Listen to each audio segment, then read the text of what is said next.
شہادت امام حسین تو سب کو یاد ہے، لیکن امام حسن کی شہادت کوئی معمولی شہادت نہیں ہے۔ میں آپ کو بتانا چاہتا ہوں کہ امام حسن مجتبی کو کئی مرتبہ زہر دیا گیا، لیکن ان زہر نے جب امام حسن پر اثر نہیں کیا، روایات کہتی ہیں کہ امام حسن کو کبھی کھجور میں زہر دیا جاتا، کبھی پھل میں زہر دیا جاتا، کبھی پانی میں زہر دیا جاتا، کبھی کھانے میں زہر دیا جاتا، لیکن ہر مرتبہ ایسا ہوتا کہ امام حسن کو شفا مل جاتی، اور شفا پانے کے بعد وہ اپنے نانا کی بارگاہ میں جاتے اور جانے کے بعد مزید شفا یابی کی دعا کرتے۔ مخالفین نے جب دیکھا کہ بار بار ٹھیک ہو جا رہے ہیں، کوئی بڑا کارنامہ انجام دینا ہوگا، اس کے بعد انہوں نے ایک سازش رچی اور امام حسن مجتبی کو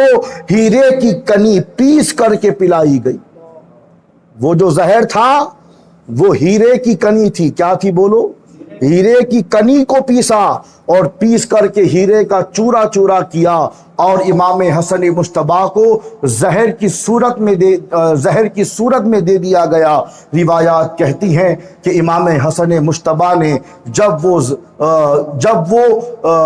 جب وہ ہیرے کی کنی آپ نے پی اور جب وہ زہر آپ کے جسم میں اترا، روایات کہتی ہیں کہ آپ کے جگر کے ٹکڑے ٹکڑے ہو گئے، آپ کی آتڑیاں کٹ گئیں اور آپ نے کم و بیش 40 دن تک اس تکلیف کو برداشت کیا۔ آج اگر ایک دن انسان کا پیٹ درد کرتا ہے تو ہم 10 دواخانوں کا چکر لگا لیتے ہیں۔ آپ غور تو فرمائیے کہ امام حسن مجتبی کے ساتھ کیا ہوا تھا۔ 40 دن تک کم و بیش آپ نے اس تکلیف کو برداشت کیا۔ جب آپ وامٹ کرتے تو کلیجے کے ٹکڑے وامٹ کے ذریعے باہر آتے، جب آپ پاخانہ جاتے تو پاخانہ کے ذریعے آنتڑیاں کٹ کر کے باہر آتی۔ یہ جو زہر تھا اتنا سخت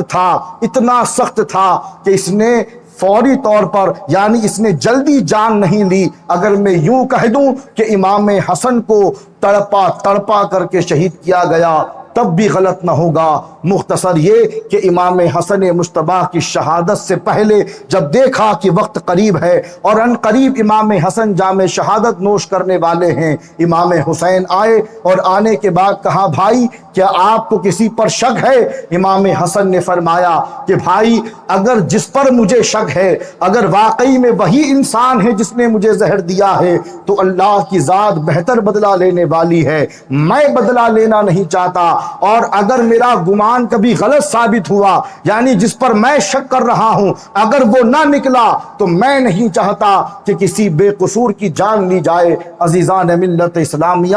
امام حسن مجتبی کی شہادت ہوتی ہے اور شہادت کے بعد جب امام حسن مجتبی کا جنازہ تیار کیا گیا اس کے بعد کیا معاملات ہوئے تاریخ گواہ ہیں۔ آپ کے جنازے پر تیر برسائے گئے، آپ کے جنازے کو لہولوان کیا گیا، اور یاد رکھو میرے دوستو، امام حسن مجتبی کو ایک مرتبہ نہیں بلکہ 2 مرتبہ کفن پہنایا گیا۔ شہادت امام حسن کوئی عام شہادت نہیں ہے۔ آج ہم غوث پاک کے نام کی 11ویں کھاتے ہیں، ہم بریانی کی دیگیں اڑا دیتے ہیں، امام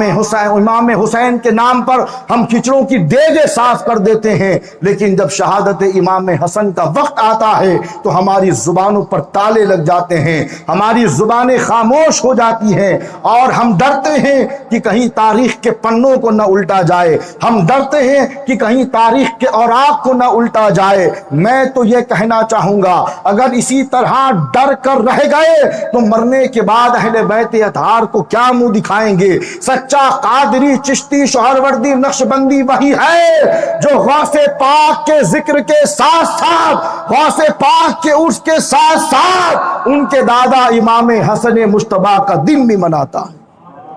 اور عزیزان ملت اسلامیہ، اہل بیت اطہار کے ساتھ میں جو معاملات ہوئے اور ان پر جو ظلم ڈھایا گیا وہ ظلم کوئی معمولی ظلم نہیں تھا۔ آپ سوچ رہے ہوں گے کہ اہل بیت کے ساتھ اسی صدی میں ظلم ہو رہا ہے یا پچھلی 2-3 صدیوں سے ظلم ہوتا چلا آ رہا ہے۔ عزیزان ملت، ایسا نہیں ہے۔ اہل بیت نبوت کی تاریخ اٹھا کر کے دیکھو، مولا علی مسجد میں شہید ہوئے، امام حسن مجتبی مجتبی کربلا کی تپتی ہوئی ریت پر شہید کیے گئے، امام حسن مجتبی کو زہر دے کر کے شہید کیا گیا، اور جتنے بھی 12 ائمہ گزرے ہیں تمام کے تمام کی تاریخ اٹھا کر کے پڑھو، تمام کے تمام کو شہید کیا گیا۔ اور یہ شہید کرنے والے کوئی کفار و مشرکین یا یہود و نصارہ نہ تھے،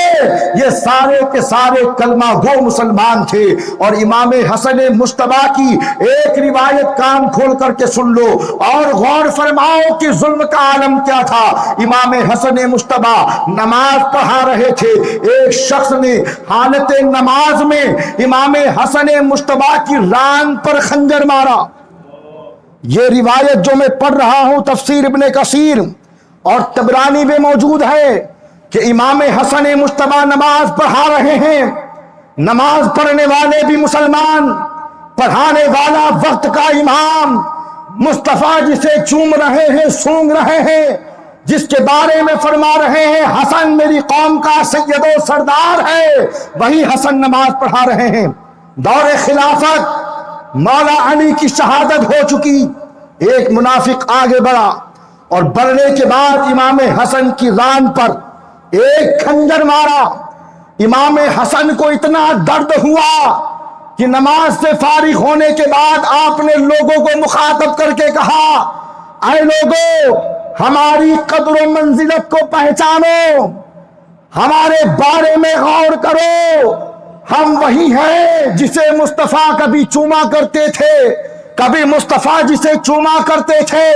اور اے صحابہ ہم وہی ہیں جس کے بارے میں قرآن میں یہ آیا انما یرید اللہ لیذھب عنکم الرجس اہل البیت ویطہرکم تطہیرا۔ عزیزان ملت اسلامیہ، خنجر لگنے کے بعد امام حسن اپنا تعارف پیش کروا رہے ہیں۔ ہم نے ہاتھ جوڑ کر کے کہا کہ اے امام حسن مجتبی، منہ میاں مٹھو بننے کی عادت اہل بیت کی تو نہیں ہے، وہ کبھی اپنی زبان سے اپنا تعارف نہیں کرواتے، آپ کیوں کروا رہے ہیں؟ تو امام نے عالم تصور میں جواب دیا کہ سنو، جب دیکھ کر بھی کوئی اندیکھا کرے، ہماری عزتوں کے ساتھ کھیلے، ہم پر جوتیاں اٹھائے، ہمارے بیانات پر روک لگائے، تو میں اس لیے یہ کر رہا ہوں تاکہ آنے والی نسل کو یہ پیغام مل جائے کہ جب لوگ دیکھ کر تمہیں اندیکھا کرے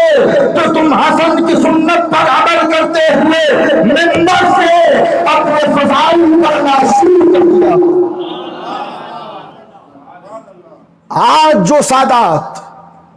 اپنے فضائل بیان کرتے ہیں،